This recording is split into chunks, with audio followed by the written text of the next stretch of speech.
자, 제가 한자가 해석이 가능할지 모르겠지만 우리 저희 논에서가 물어봤으니까 한번 봐보겠습니다. 대학에 무류 본말하고 사유 종시하니 지소 선우면 즉 근도이라 하였으니 또 기소 후자의 박하고 소 박자의 후알이 미지유야이라 하였으니 인도의 규범이라. 이제 무류 본말, 이 사물에는 본말, 근본하는 그것이 있다. 사유 종시, 시작과 이제 끝이 있다. 일에는 시작과 끝이 있고 만물에는 근본과 그 마침이 있다라는 뜻이거든요. 그래서 지소 선후에 먼저 할 것을 한 후에 즉 근도이라. 그러니까 먼저 할 것과 나중 할 것을 알게 되면 도에 가깝다라는 거거든요. 우선순위죠, 여러분. 오후 주일날 2시 이 따뜻한 날 산책을 갈 것이냐 진경 공부를 할 것이냐, 이때 우선순위가 진경 공부다 하고 진경 공부를 하시면 도에 가깝다, 이런 말씀을 제가 천연적스럽게 드리는데요.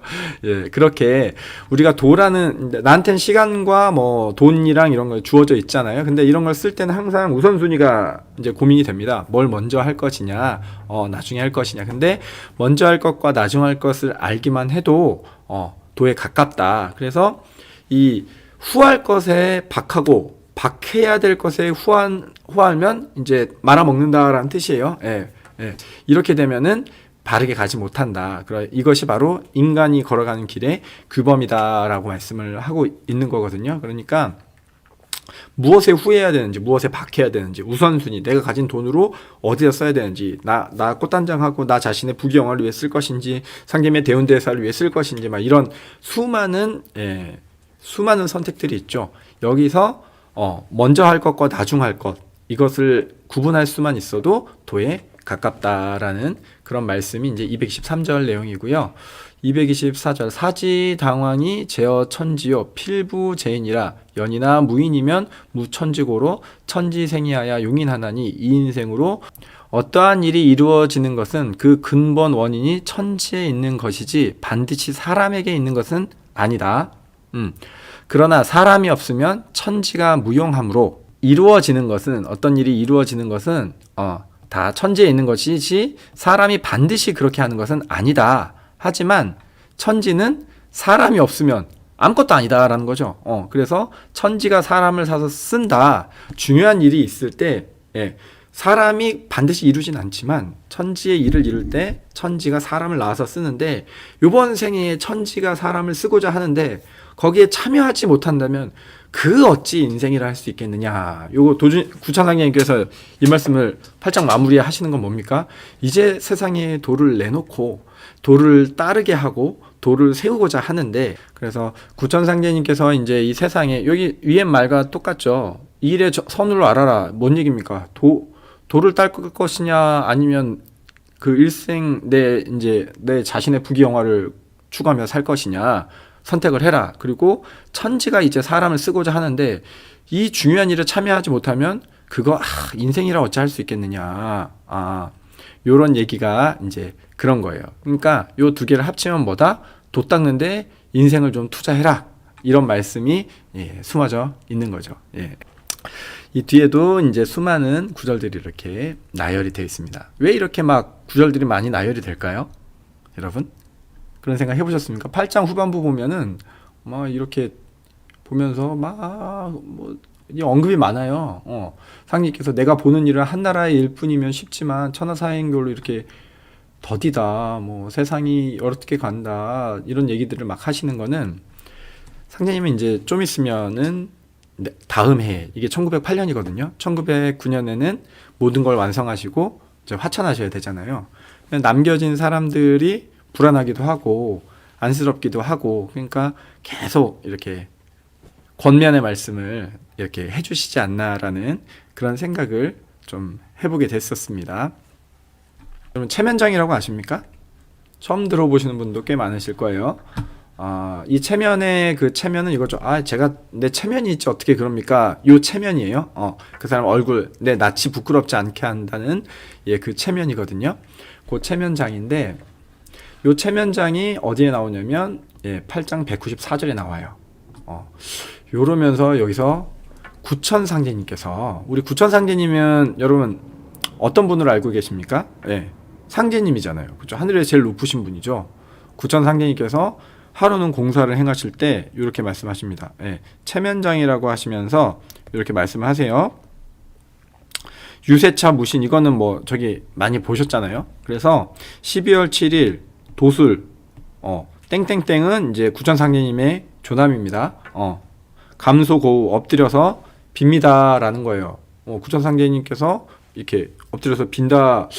그리고 황공복지, 황공하게도 엎드려서 문안기체 후, 문안인세를 기체 후, 그러니까 기체가 평안하신지 문안을 드립니다. 이런 표현을 이제 쓰고 계세요. 구천상제님보다 높은 분이 여러분 알기로는 계십니까?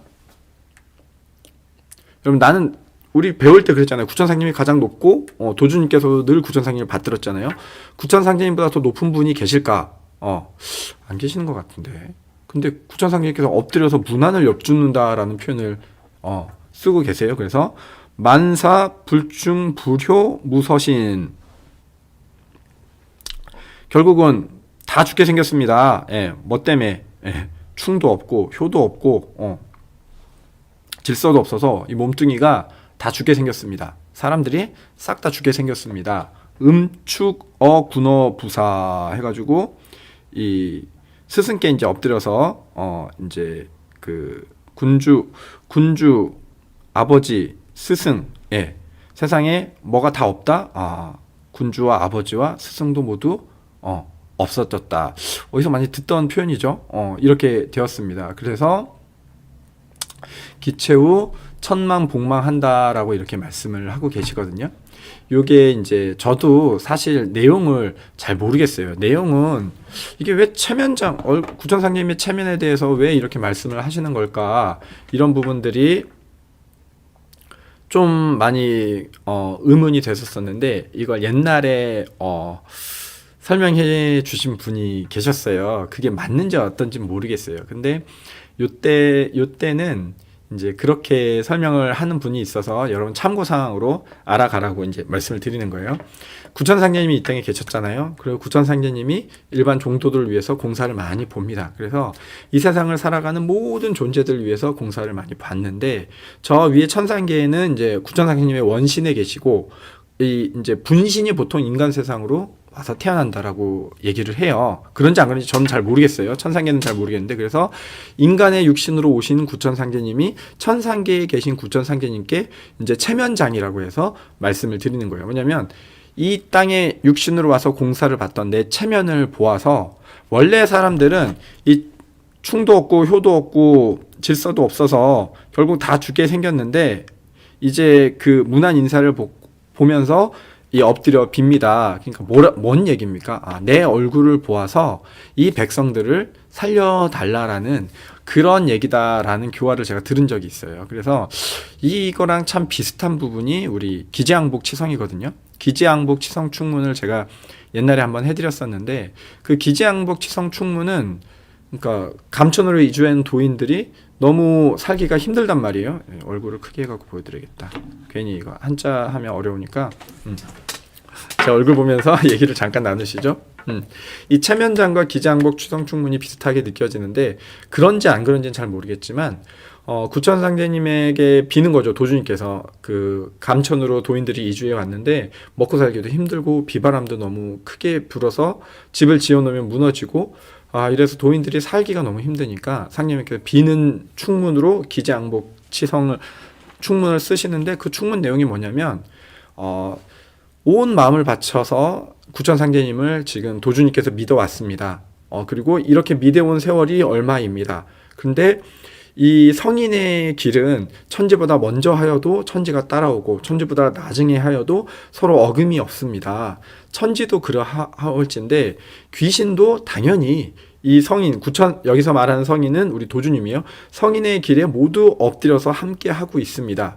귀신도 그러할진데 사람은 당연히 뭐 어떠하겠습니까? 이런 표현으로 기지항복 치성충문이 끝나거든요. 그러니까 사람은 아무리 노력을 해도 도주님의 뜻을 거스르거나 벗어날 수 없다라는 말씀이에요. 그러니까 인간이 아무리 저렇게 살려고 해도 도주님 뜻 안에 있으니까 원래는 업장 때문에 죽어야 될 이 인간들을 이 성인의 뜻을 벗어나지 못하고 이 성인 도주님의 뜻대로 살아갈 수밖에 없으니까 이들을 굽어 살펴 주십시오.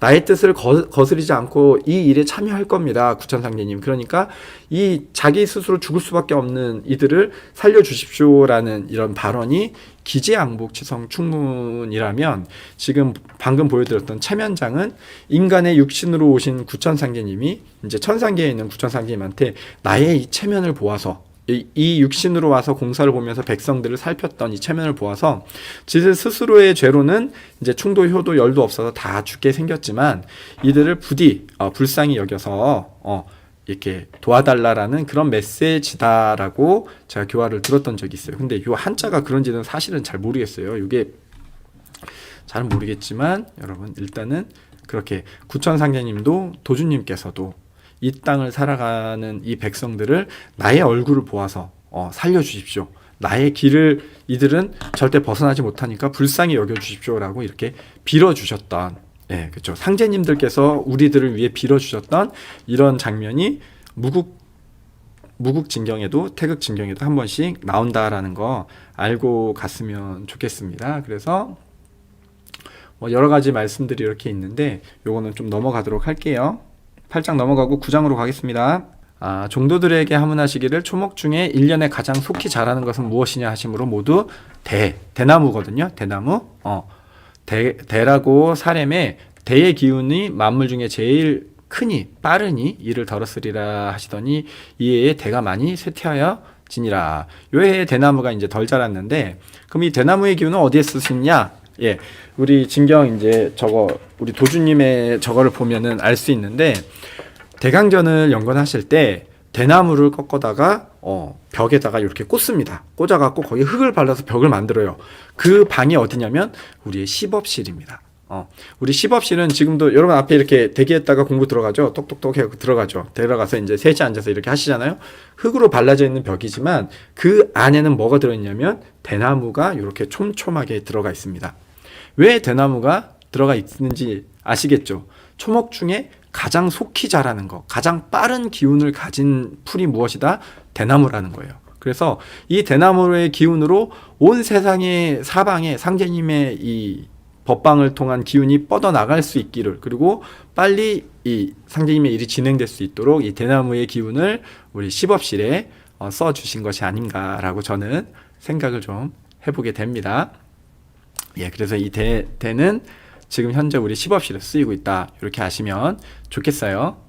우리 사실 요 앞쪽에 보시면 알겠지만 무국신경 시작하면 제일 먼저 보이는 게 병세문입니다. 그래서 병세문을 할 수밖에 없습니다. 그래서 제가 나름 시간을 조금 끌었지만 결국은 오늘은 병세문을 하고 마치려고 생각을 하고 있었어요. 괜찮겠죠? 여러분 병세문 늘 아는 거지만 한 번 더 보시죠. 한 번 더 본다고 해서 나쁠 거 없으니까 병세문을 한번 보도록 하겠습니다. 그 전에 이제 1절부터 좀 볼게요. 자, 원조의 친히 현무경 3권을 쓰셔서 한 권은 몸에 지니시고 한 권은 도창현에 불사르셨으며 한 권은 안내성에게 맡기시니 부도와 이렇게 된다. 이날 차경석을 데리고 전술을 진하게 해서 이렇게 하셨다라고 하거든요. 보십시오. 3권 만드셨는데 한 권은 몸에 지니셨고 한 권은 불사르셨고 한 권은 누구한테 맡기셨죠. 그 중에 몸에 지니셨던 거는 이제 본소에 갔다가 송모 박모가 이제 도망갈 때 가지고 갔고요. 요 안내성한테 맡겼던 한 권이 나중에 전해져서 이제 차경석에게 전해지게 되고 전해져서 지금까지 우리가 이제 보게 되는 그 현무경 내용이 요렇게 됩니다. 그리고 요 전에 하나 지으세요. 요 전에 지으셨던 거는 그 본소를 이제 저거 할 때 사용하신다라고 보면 됩니다. 자, 그다음에 현무경을 쓰신 후에 백지를 쓰셔서 두루마리를 만들어 물 담는 흰 병을 막으셨다라는 거예요. 현무경을 막 쓰신 다음에 그다음에 백지 하나를 여기 쫄쫄쫄 말아가지고 병막에 해놓은 거예요. 병막이를 딱 해놨다가 화천하신 후에 병마개를 빼보니까 거기에 뭐라고 돼 있냐? 길하게 길실, 흉하게 흉실. 길한 꽃은 길한 열매를, 흉한 꽃은 흉한 열매를 맺느니라. 그러면서 의통 병세문이라고 해갖고 그 다음에 이렇게 병세문이 펼쳐지게 됩니다. 자, 병세문 잘 알지만 이 생각을 해보세요. 구천상제님께서는 이제 수많은 공사를 해놓으시다가 제가 지난주까지 입이 닳도록 얘기했던 황제가 등극하고 다스릴 수 있는 세상을 딱 만들었어요. 그죠? 그걸 준비를 하셨어요. 자, 그러면 오늘부터 자, 덕이 있는 황제께서 다스립니다. 만백성은 고개를 숙여 따르십시오 하면 따릅니까? 안 따라요. 그 전에 있던 기득권 세력들이 자기가 가진 기득권을 내세우고 그리고 먹고 살기 편한데 뭘 내가 굳이 누구를 따라 이렇게 됩니다. 그래서 이제 천하를 하나로 싹 휩쓸어서 질서를 하나로 새로 세우는 방법, 이게 필요한데 요때 사용하시는 게 이제 병겁이죠. 병겁을 어떻게 말씀하시냐면 나중에 사람들이 죽어갈 때 내 이름만 불러도 산다고 하면 따르지 않을 사람이 누가 있겠느냐라는 말씀으로 저희가 이제 미루어 짐작을 해봐요. 그러면 후천을 사람들이 다스리게 하려고 병겁을 내셨느냐? 그건 또 절대로 아닙니다. 이 병겁이라는 거는 인류 멸망 시나리오가 당시 엄청나게 많았어요. 구천상님이 오셨을 때는 인류가 어땠냐면 너무 업이 많고 죄가 많아서 질병으로도 진멸지경에 이를 수가 있고요.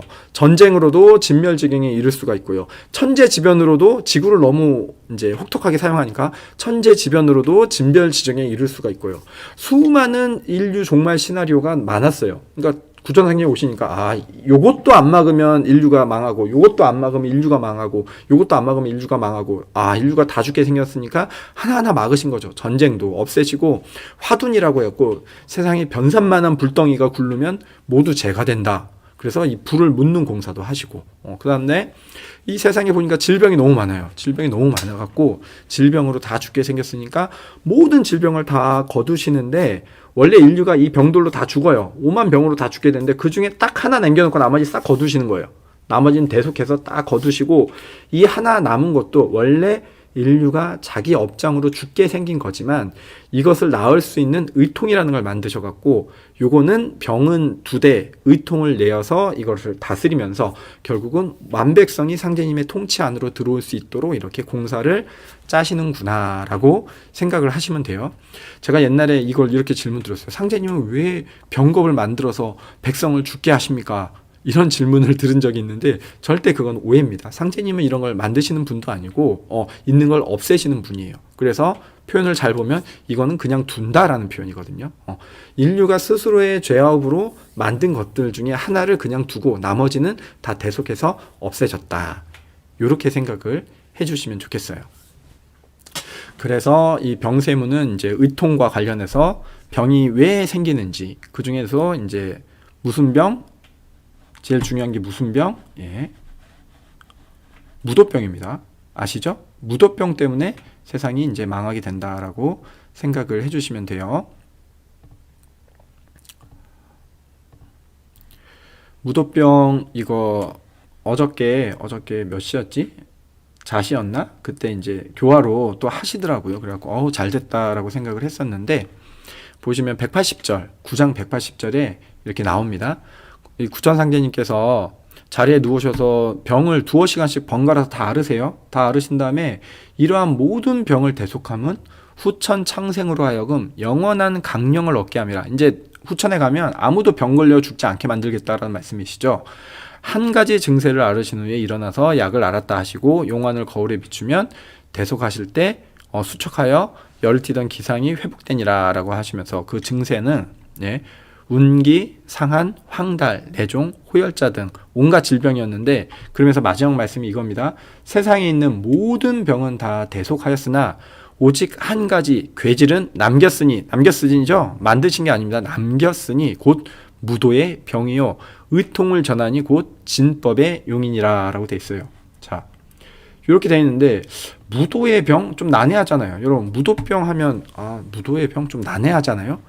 요거에 대한 자세한 설명이 이제 병세문이다라고 보시면 좋을 것 같아요. 자, 병세문 서론이 길었는데 들어가 보겠습니다.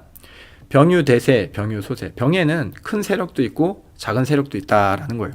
큰 병, 작은 병이 있다라는 거예요. 여러분 큰 병, 작은 병 떠오르는 거 있습니까? 큰 병, 병 중에 큰 병. 뭐 일단 작은 병부터 생각해 볼까요? 작은 병, 감기 있죠. 그리고 뭐 폐렴, 각종 염증, 간염, 이런 것들 있죠. 요새 암도 이제 질병이고 뭐 백혈병 이런 질병들이 많이 있어요. 그중에 어떤 병이 크고 어떤 병이 작지? 이런 생각을 한번 해보세요. 근데 이 큰 병과 작은 병을 구분하는 거는 요겁니다. 대병 무약, 소병 혹 유약. 예. 그러니까 우리가 생각하는 그런 큰 병과 작은 병이 아니라 큰 병은 약이 없는 병. 약이 없는 병은 큰 병이고요.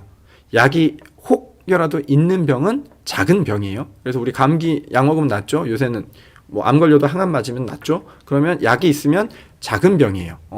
병원에서 고칠 수 있는 병은 병원에서 질병으로 진단하는 병은 모두 작은 병이겠죠. 왜냐하면 약이 있으니까 병원에서 다루겠죠. 근데 이제 불치병은 이제 대병이 될 수도 있겠지만 여기 보면 혹 유약이잖아요. 약이 없어도 작은 병이 될 수 있어요. 그래서 어찌 보면은 육체가 아픈 병은 다 작은 병이 아닐까.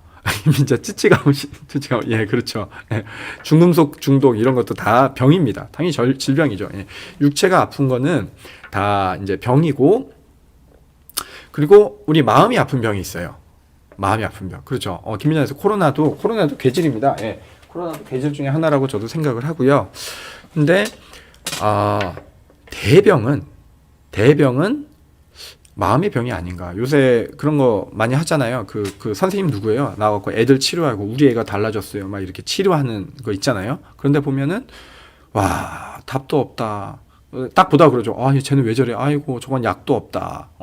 우리가 연쇄 살인마 막 이런 사람들, 이제 끔찍한 범죄를 저지른 사람들이 웃으면서 자기가 사람을 해치는 걸 아무렇지도 않게 여기는 사이코패스, 이런 사람들을 보잖아요. 그러면 어떻게 생각합니까? 아이고, 저건 약도 없다라고 생각합니다. 저는 이 대표적인 대병이 사이코패스인 것 같아요.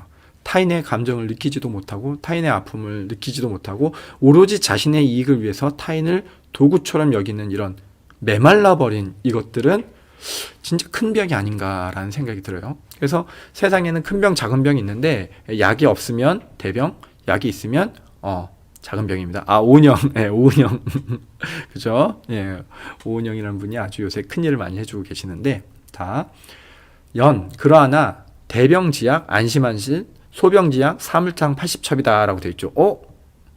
자 보세요. 위에서 큰 병은 약이 없으면 큰 병이고 작은 병은 혹 약이 있는데 갑자기 대병도 약이 있대요. 뭐가 약입니까? 안심안신. 그러면 요 약은 물질로 된 약이구나. 물질로 된 약이 있으면 작은 병이고요. 그렇죠? 사물탕 80첩이잖아요. 사물탕 80첩은 온갖 약재를 다 대표하는 겁니다. 세상에 물질로 있는 약재들을 대표하는 거거든요. 그래서 세상에 먹어서 나올 수 있는 병은 전부 작은 병, 그리고 마음과 몸을 편안하게 해서 나올 수 있는 거는 큰 병이더라. 그래서 큰 병은 따로 약이 없고 몸과 마음을 편안하게 하면 되더라라는 거예요. 자, 몸과 마음을 편안하게 할 수 있는 대표적인 방법이 뭡니까? 자, 여기 힌트 있어요. 몸과 마음을 편안하게 할 수 있는 대표적인 방법. 예. 이게 온라인에 도인이 있으면 너무 좋은데 오프라인에 계시면 이게 갔다 오는데 10초가 걸리거든요. 10초가 걸려가지고 그 사이를 제가 이렇게 웃음으로 잠깐 때우겠습니다. 노진이에서 주문 고맙습니다. 예, 맞습니다. 주문. 예, 기도라고 나오죠. 기도. 자, 빌기자에 빌도자. 하늘에 비는 거고, 자, 주문은 뭐다? 하늘에 지극한 정성을 다하는 거, 하늘을 위하는 것이 바로 기도입니다. 주문과 기도는 같은 거라고 생각하시면 돼요. 서로 구분하실 필요가 전혀 없습니다. 주문이 기도예요.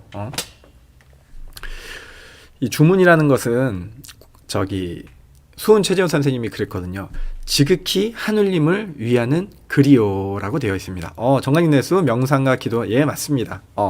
다 알고 계시죠? 명상과 기도, 기도 그리고 주문. 우리가 기도는 주문으로 하잖아요. 그래서 상계님 생각도 좋습니다. 김민jan에수. 이 모든 것이 나의 마음과 정신을 무너뜨리는 것을 다시 회복하는 모든 것이 바로 기도다라고 지금 설명을 해주고 계시는 거예요. 그래서 우리 기도는 명확하죠. 뭐냐? 시천주 조화정 영세불망만사지 지금지 원이대강. 주문이 곧 기도죠. 자, 우리 이 주문의 뜻은 제가 수없이 설명을 했지만 다시 한번 말씀을 드리지만 이 말의 결론은 이거예요. 우리가 상제님을 한없이 떠오르고 늘 생각하는 그 자리에 머무르다 보면 상제님의 덕과 내 덕이 같아져요. 상제님이 좋아하는 것과 내가 좋아하는 것이 같아져요. 그래서 상제님이 싫어하는 걸 같이 싫어하고 상제님이 좋아하는 걸 같이 좋아하고 나의 기준과 상제님의 기준이 같아진다라는 뜻이에요. 그러면 그 마음자리로 가면 우리가 영원히 이것을 잊고 싶지가 않거든요. 그래서 상제님의 그 지극한 기운이 지금 당장 저와 함께 해주십시오. 이렇게 비는 것이 바로 요 문구예요. 시천조조화정 영세울망만사지 지기금지 원이대강. 그러니까 저희가 이 문구로 수련을 해도 또 주문을 해도 우리는 늘 기도하게 되겠죠. 그 기도하게 되면 우리한테 오는 건 뭐다? 안심안신이다. 이렇게 되는 거예요. 그래서 도를 믿으면 죽을 자도 살고 사는 자는 영화와 복록을 누리게 된다라는 얘기입니다. 자, 기도를 모시면 되는데 기도를 해갖고 안심안신이 되면 되는데 자, 이제 원인에 대해서 한번 분석을 해보시죠. 큰 병은 그러면 뭐가 원인이냐? 무도한 게 원인이다. 작은 병도 무도한 게 원인이다. 무도하기 때문에 모든 병이 시작이 되었구나. 그러면 듣기 유도즉 도를 얻게 되면 대병 무략자요, 소병 무략자요. 큰 병, 작은 병 이게 약을 쓰지 않아도 스스로 자연히 낫게 되더라. 그래서 지기금지 4월 내 예장이라. 이 지극한 기운은 4월에 이제 오게 되니까 우리가 예로서 갖추자. 그래서 이 도주님과 관련돼 있거든요. 이 예장이라는 거는. 그래서 우리는 도주님을 믿고 열심히 기도하면 이런 큰 질병들에서 벗어나서 잘 살 수 있는 길이 열리겠구나. 이렇게 받아들이시면 돼요. 자, 근데 여러분 포독해 보셔야 되잖아요. 포독하셔야 되잖아요. 특히나 우리 김민자 내수 요새 포독하고 싶어 하는데 김내수 친구들한테 얘기합니다. 야, 너 마음도 몸도 아픈 거는 사실 무도병 때문이야. 너 무도해서 아픈 거야 하면 그 친구들이 뭐라고 합니까? 너 도대체 뭘 믿는 거야? 어디 다니는 거야? 야, 그러지 마. 이렇게 얘기를 하거든요. 그죠? 그래서 요 말씀이 맞는데 요거 갖고는 우리가 다 이해하기가 힘들어요. 무도병, 그렇지. 도인들끼리는 무도하면 안 되지라고 얘기를 하지만 요걸 이제 조금 더 자세히 들어가 보자는 거예요. 그래서 의통이 나옵니다. 의술에 통하는데 거기에 이 말이 나와요. 만기 군자, 무도. 만기 부자, 무도. 만기 사자, 무도. 뭐가 무도병인지 나와요. 자, 뭘 잊었습니까? 군주를 잊었으면 군주를 잊은 자 뭐하다? 무도하다. 그죠? 만기 부자, 아버지를 잊은 자 어떠하다? 무도하다. 스승을 잊은 자 뭐하다? 무도하다. 결국은 마음에 아버지도 군주도 스승도 없으면 뭐한다? 무도하다. 그럼 그 사람 마음에 뭐가 없다? 충도 없고 세무철, 세상에 그 사람뿐만 아니라 이 세상이죠. 이 세상에 충도 없고 효도 없고 열도 없어서 충효열이라는 게 아무것도 없어서 온 천하가 다 병들었다라는 얘기입니다. 온 천하가 다 병들었어요. 그러면 여러분 어떻게 하면 병이 낫겠습니까? 여기 답이 있죠. 뭐가 없어서 병이 들었습니까? 충, 효, 열. 뭘 잊어서 병이 들었습니까? 군주, 아버지, 스승. 그러면 내가 다시 군주를 찾고 아버지를 찾고 스승을 찾아서 충효열이 내 마음에 있게 되면 어떻게 됩니까? 병이 낫게 되는 거예요. 그죠? 병이 낫게 되는 거예요. 이 과정이 우리가 수도하는 과정입니다. 네. 수도할 때 여러분 오장주 얘기 옛날에 제가 해드렸는데 혹시 궁금하시면 인터넷에 오장주 하시면 또 제가 나와서 막 설명을 하고 있습니다. 우리 안에 기운들이 막혀 있는데 이게 우리가 주문을 하고 공부를 합니다. 상제님을 향해서 이제 주문을 떠올리죠. 근데 그냥 떠올리는 게 아니라 목숨을 걸고 주문하고 있다라고 생각을 해보세요. 내가 이 수련들 다 열심히 해보셨잖아요. 공부도 다 들어가 보셨죠?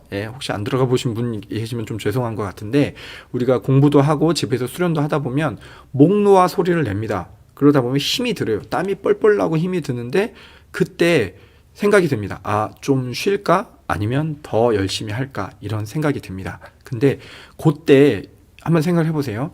천지대도고 내가 이 도를 믿는다고 여기 왔는데 내가 상제님을 위해서 도를 위해서 무언가를 해서 온 힘을 다해본 적이 과연 있었을까? 내가 생명이라는 거를 다 태우고 바칠 만큼 상제님 앞에 뭘 한 게 있었을까?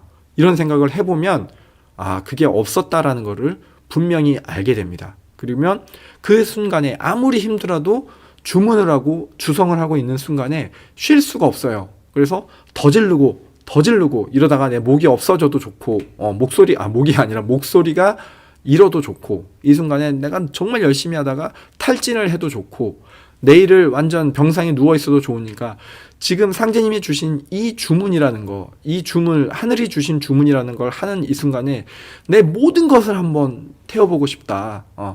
내가 도를 위해 진짜 나라는 걸 어디까지 내놓아 봤을까? 적어도 이 주문이라는 걸 위해서 이 순간만이라도 다 태워보고 싶다. 이런 마음으로 대강전에서 지부에서 수련에 온 힘을 다해 몰입을 하시게 되잖아요. 그러면 나도 모르게 이 내가 지어놓은 한계를 넘어섭니다. 그때 우리도 모르는 사이에 몸에 기운이 순환하게 되거든요.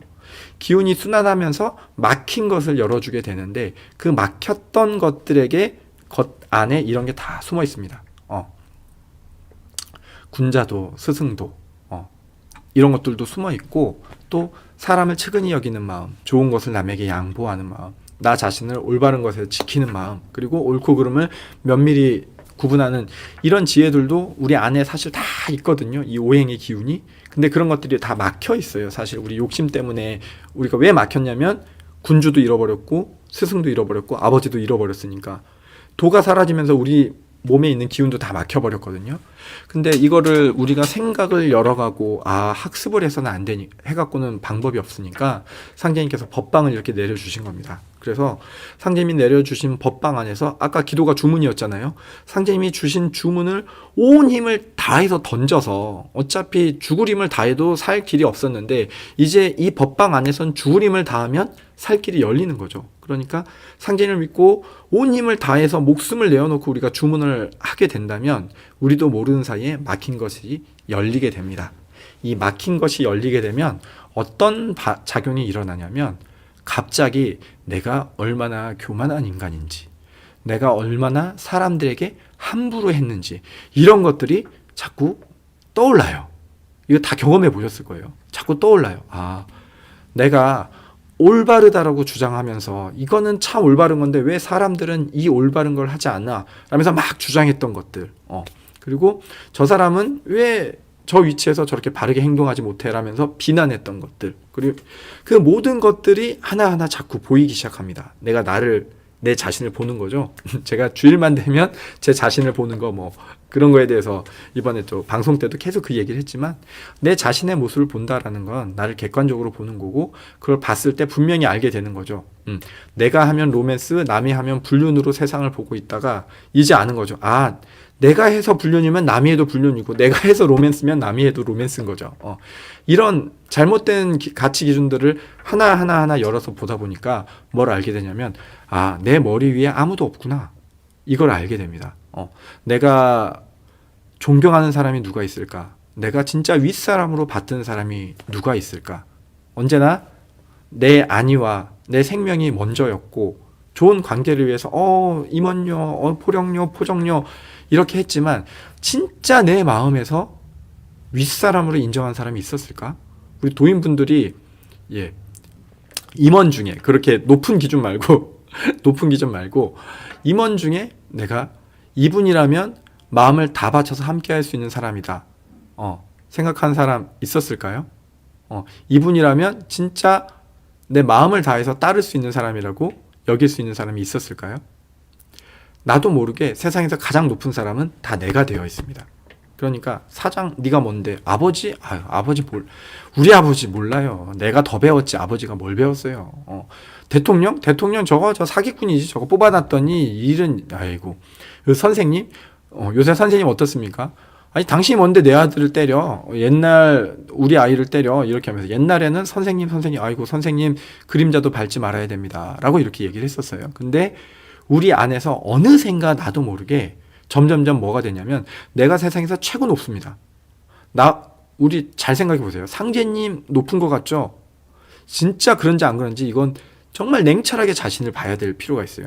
제가 교회 믿다가 여기 상제님 믿는 쪽으로 온 이유가 이거였거든요. 뭐냐면 저는 하나님 하고 기도를 하는데 내 마음 안에 진짜 저 높은 하나님이 있는 게 아니라 내가 무슨 잘못을 해도 나만을 이해하고 나만을 위해 살아주는 어떤 절대적 존재에 대한 환상을 제가 만들어 놓고 이걸 하나님이라고 이렇게 믿고 있는 거죠. 내가 만든 틀이 하나님이에요. 진짜 하나님이 아니라, 진짜 상제님이 아니라 내가 나만을 위해서 나만을 도와주는 어떤 그런 도끼병망이 같은 그런 틀을 딱 가다 놓고 요게 하나님입니다. 하나님 감사해요. 이러면서 제가 교회에서 신앙생활을 하고 있었어요. 근데 이 상제님의 도를 알게 되니까 그게 이제 여지없이 깨져나가는 거죠. 그러면서 내가 얼마나 부끄러운 신앙을 했는지 알게 되더라고요. 그 태극도를 수도하면서도 진짜 몰랐어요. 저는 사람들과 대인관계도 좋다라고 생각을 했었고 많은 사람들을 내가 존중하고 위해준다라고 생각을 했었는데 어느 이 자신을 보는 공부를 하면 조금 더 보이고 하면 조금 더 보이고 보고 보다 보니까 이제는 알겠는 거죠. 나라는 존재는 내 위에 아무도 없다는 걸 알겠는 거예요. 나는 항상 모든 순간에 내가 가장 귀하고 모든 순간에 내가 가장 잘났고 내가 가장 훌륭하고 내가 이렇게 하는 데는 그럴 수밖에 없는 이유가 있고 남이 저렇게 하는 거는 잘못된 거고 비난할 만한 이유가 있고 그래서 언제나 나한테 편벽돼 있고 나를 객관화하지 못하고 그러다 보니까 내 마음에 군주가 어디 있어요. 내가 군주지. 아버지가 어디 있어요. 아버지 내가 나와서 효도할 만큼 했지. 스승이 어디 있어요. 내가 배워갖고 저 사람보다 더 똑똑하고 훌륭해지면 됐지. 누가 나한테 잔소리를 해. 누가 나한테 뭐라고 가르쳐. 감히 누가 날 가르칠 수 있어. 내가 세상에서 잘 잘났는데. 그래서 누가 충언을 해주고 충고를 해주면 속에서 이러죠. 아유 본인이나 잘하세요. 나한테 뭐하러 그런 얘기를 하세요. 그렇게 병들어가지고 나 자신 외에는 아무것도 없이 그냥 내 세상에 꽉 갇혀있는 진짜 누가 봐도 병들어있는 내가 보이더라는 거예요. 이 도를 하다 보니까 이 도를 알고 상제님의 법방을 하고 상제님의 주문을 조금씩 해나갈수록 내 자신의 모습이 점점 보이는데 명확히 알겠더라고요. 아, 나는 군주도 없고 아버지도 없고 스승도 없어. 내 머리 위에는 아무도 없고 내가 제일 잘났어. 내 위에는 임원도 없고 아무도 없어. 그러니까 나는 병들었어. 난 되게 아파. 이대로 가면 나는 무도병 때문에 죽는구나. 예. 이 제 마음이 얼마만큼 진심인지 또 얼마만큼 여러분들한테 이 화면을 통해서 전달될지는 잘 모르겠어요. 저도 제가 먹은 이 마음이 100% 진심이기를 너무나 바랍니다. 근데 이 얘기를 하는 순간에서도 이게 100% 진심이 되지 못해요. 어느 것은 인정하고 어느 것은 또 내 거고 어느 것은 또 변명하고 있고 이런 복잡한 마음을 다 설명은 못하지만 이 모든 것 앞에서 내가 무도병이라는 건 확실하다는 거죠. 그리고 이 병을 고치지 않으면 나는 절대 살 수 없다라는 것도 확실히 느끼겠어요. 그리고 나를 낫게 해줄 수 있는 유일한 방법이 도주님께서 남겨주신 이 태극도라는 것도 명확히 알겠어요. 태극도가 아니었다면 상제님의 법방을 제가 이렇게 여러분들과 함께 수행해 나지 않았다면 저는 절대 제 자신을 볼 수 없었습니다. 저는 제 자신을 보기 전에는 저는 무도병에 걸렸다는 것조차 인정하지 못했어요. 나는 군주를 이렇게 섬기고 아버지를 위해서 항상 효도하고 스승은 내가 스승님을 얼마나 존경했는데 이렇게 말하지 내 저 내면에서는 그 무엇보다도 내가 높았다라는 이것을 볼 수가 없었어요. 이거를 보고 바꾸려고 노력을 하고 그 다음에 정성과 시간이 들어야 조금 나아지게 됩니다. 근데 이걸 보지조차 못하잖아요. 아무리 시간과 정성을 들여도 조금도 바뀌지 않습니다. 태극도가 진법이고 너희들은 진법을 만났으니 진복자라는 말씀을 계속 해주고 계시는데 이게 와닿지가 않았었어요. 근데 내가 아프다는 걸 아니까 와닿기 시작합니다. 내가 진짜로 아프다는 게 자꾸 더 깊게 와닿아요. 내가 오늘 심각한 환자가 됐는데 내일 더 아픈 것 같고 내일 더 아픈 것 같고 하지만 희망이 언제나 있어요. 이 태극도의 법방을 죽이 되든 밥이 되든 내가 한결같이 정말 대단한 마음이 되고 대단한 정성이 돼서 대단한 수도를 나는 못해요. 저는 그런 사람이 아니에요. 제가 할 수 있는 거는 이 쪼잔한 마음으로 그래도 끈을 놓지 않고 기도 모셔보고 또 모셔보고 또 모셔보고 먹어지지 않는 마음에 놀고 싶고 함부로 하고 싶은 마음들과의 싸워가면서도 그래도 기도 모셔보고 또 모셔보고 이런 순간들이 지금의 저를 이끌어왔다는 걸 알기 때문에 답이 있다고 저는 생각을 해요. 어느 날 대단한 마음을 먹어서 도가 확 마음에 들어왔다면 그런 마음을 다시 내가 못 먹으면 어떡하지 하고 불안할 것 같은데, 그게 아니라 진짜 어리석은 백성으로서 누구보다도 어리석은 그 모습으로 한 발 한 발 걸어왔을 뿐인데 도를 붙잡고 왔다는 그 길만으로 제가 이런 제 자신의 모습을 보고, 그리고 그것을 고쳐 나갈 수 있다라는 확신이 든다라는 이것이 저는 굉장히 큰 축복이라고 생각을 합니다. 왜냐하면 앞으로도 분명히 이렇게 갈 수 있거든요. 이 쪼잔한 마음으로도 놓지 않고 기도 한 번 더 모실 수 있고요. 한결같이 한 발 더 걸을 수 있거든요. 저는 그거는 할 수 있을 것 같아요. 그러면 저는 무너졌던 마음이 회복돼서 제 마음에 다시 존경할 만한 사람도 있고, 존경할 만한 임원도 있고, 내가 모시고 섬길 만한 분들도 계시고, 아버지 앞에서도 고개를 숙이고, 스승 앞에서도 엎드릴 수가 있고, 군주 앞에서도 엎드릴 수가 있어서 진짜 사람다운 사람으로 살 수 있겠구나. 그러니까 진법의 용이 아니고서는, 진법의 법방이 아니고서는 안 된다라는 상제님 말씀이 이제 납득이 되고 이해가 가는 거죠. 예.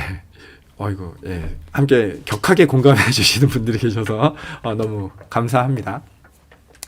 참 그래요. 그래서 이 의통이라는 부분을 잘 봐야 되더라고요. 도가 왜 무도병이 뭐냐 이러면 납득이 가죠. 여러분 그냥 무도병 때문에 아파요라는 거는 납득이 안 가도, 자기 자신밖에 모르고 오직 자기 자신만을 위해 살고 남은 어떻게 되는 지밖에 모르는 이 부여잡고 있는 마음이 나도 병들게 하고 남도 병들게 하고 세상도 병들게 했습니다라고 말하면 납득하잖아요. 그게 무도병이라는 얘기입니다. 그죠? 납득이 가잖아요. 그 무도병이 있는데 결국 의통은 뭡니까? 이 병에서 낫는 거니까 내가 다시 누군가에게 백성과 군주를 섬길 수 있고, 아버지를 진짜 아버지로, 부모님을 부모님으로 받들 수가 있고, 스승을, 친구를, 지아비를 온 마음을 다해서 내 목숨을 다해서 아끼고 사랑할 수 있는 존재가 된다면 그게 바로 의통이 아닌가? 예. 순전한 마음으로, 순전하고 완전한 마음, 업장을 다 벗겨놓은 우리 본래의 마음으로 의통을 알아두라라는 말씀을 해주고 계시거든요.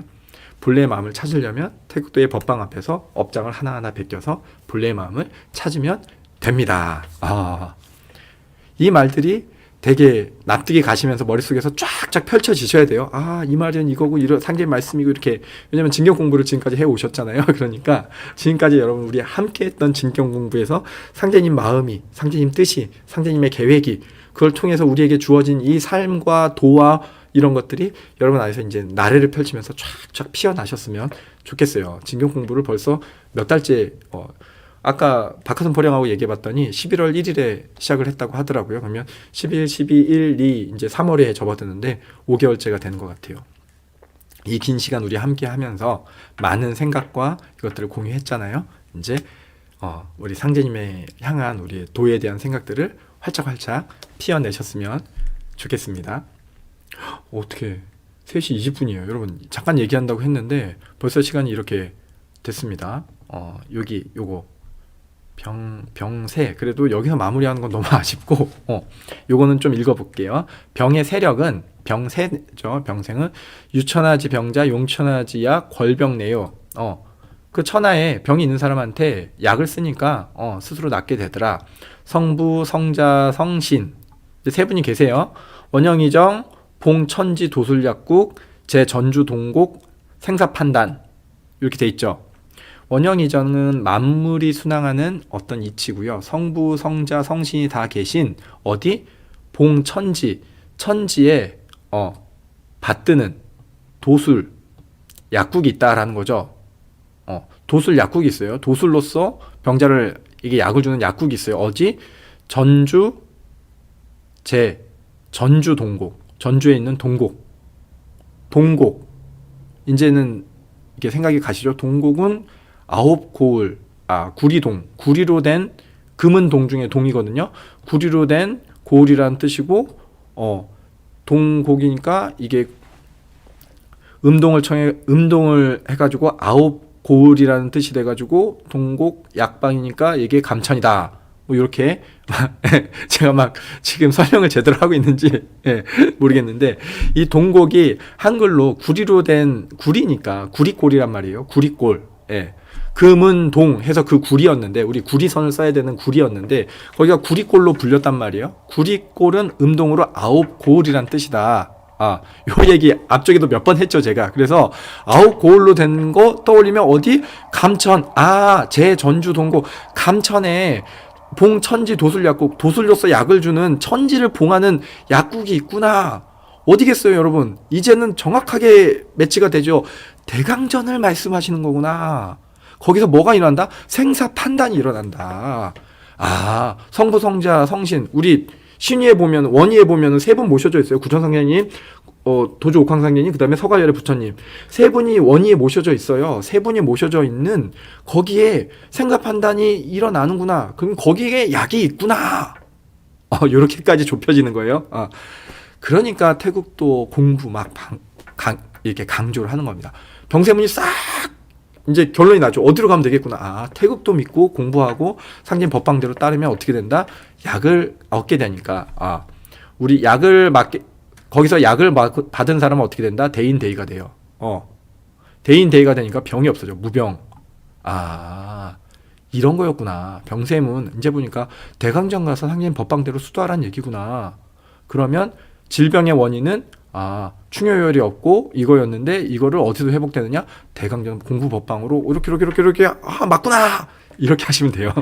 되십니까, 여러분? 제가 설명이 좀 부족하지만 우리 이 도 입장에서 그리고 지금 수도에서 우리가 어느 정도 변화되는 입장에서는 너무나 확연하게 와닿는 그런 글이라는 생각이 들어요. 그래서 저희는 상제님의 법방 안에서 한 발 한 발 반드시 변할 거고 반드시 내 자신의 모습을 볼 거고 무도병에 걸려있는 나를 확인할 거고 그 다음에 나를 고쳐나가서 결국은 상제님을 따르는 도인으로 바뀌어 나갈 겁니다. 그러니까 우리에겐 희망이 있는 거죠. 예? 이렇게 희망을 가지시고 우리 함께 또 열심히 정진해 봤으면 좋겠습니다. 여기서 마칠게요. 여러분 수고하셨습니다.